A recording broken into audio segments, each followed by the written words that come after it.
Magandang araw sa inyong lahat ulit. So, ngayon, panibagong video naman kung saan ipapakita namin sa inyo ang actual na pag-layout ng mga footings, ng mga columns.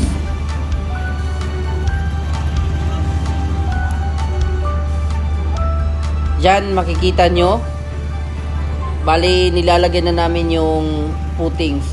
Pero bago yan, nilalagyan muna namin yan ng tinatawag na boulders.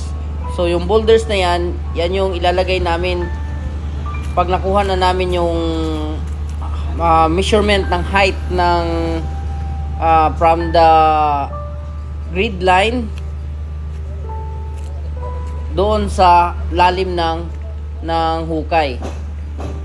So yan, dinadala na namin yung nagawa naming column. So yung measurement niyan is 30 by 40. So yun yung measurement niya.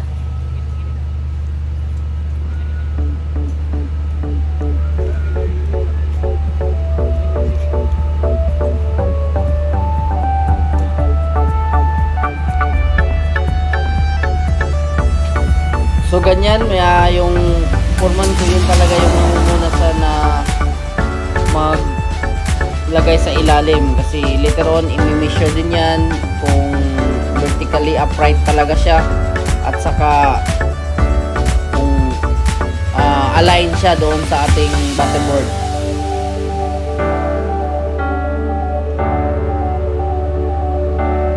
So tingnan nyo yung area namin. Ito yung bali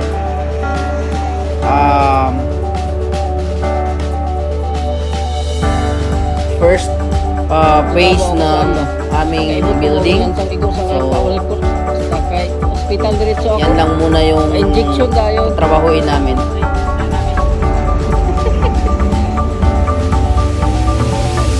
So ayan, binababa na namin yung column at i-attach na namin siya sa footing. So hindi madali maglagay talaga niyan. Medyo may kabigatan din ng konti yung column na yan. At saka yung mga kabilya na yan is 16mm combination with 12mm. So may kabigatan talaga. At tingnan nyo, natumba, hindi mapigilan. Kaya mabigat talaga.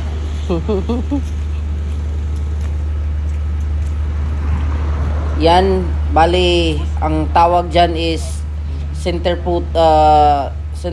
footing. Bali yung column na yan, ilalagay yan sa pinakagitna ng footing na yan. So marami tayong tinatawag na footing, mayroon tayong side footing. Yung makikita nyo mamaya, yung isa pang footing namin na nasa gilid siya kasi pang firewall yung purposes niya. So pag naglagay ka kasi ng side footing, yun yung last point na ng lote mo. Hindi ka pwede kasi sumubra doon kasi how about kung magpatayo din ng building yung katabi mo, sigurado tatamaan yung footing mo kung lumampas siya doon sa ilalim. Kaya ganun. So tingnan nyo, gaya ng sinasabi ko kanina, i-check yan kung vertically upright talaga yung column. Kailangan tontonado siya, naka-level talaga, baga ang tawag nito, yung may hulog talaga, may hulog. Kailangan sakto at saka nasunod yung plano kung saan talaga tatamaan siya ng butterboard natin. So yan, napaka-importante niyan.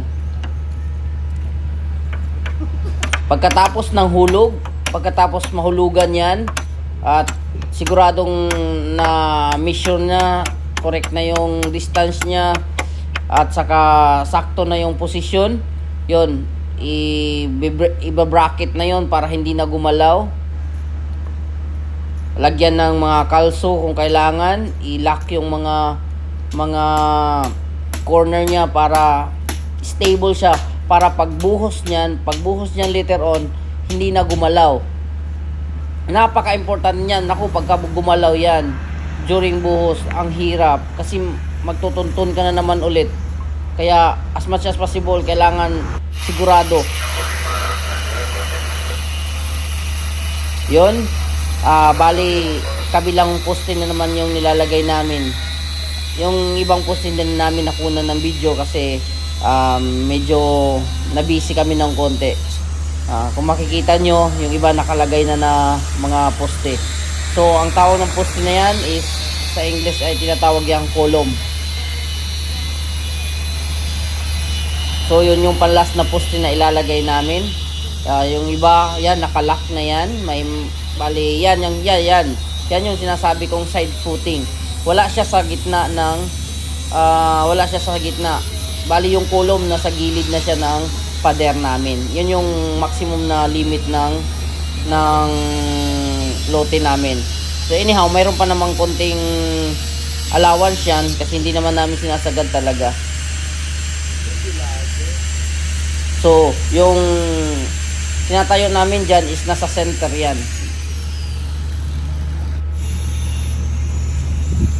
So ito na yung final layout ng footing namin, at saka nabuhusan na rin yung iba.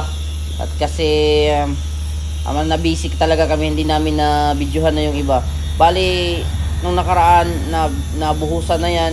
Yan yung posisyon na ready na talaga. Bali nahulugan na yan. May hulog na yan. Bali ang tawag sa amin yan tuntun. So yun, bali gumagamit din kami ng mixer kasi mabilisan at saka maganda. Mahirap din kasi na yung manual na paghuhukay ng paghahalo ng semento. Sa mixer may mas maganda at mabilis din.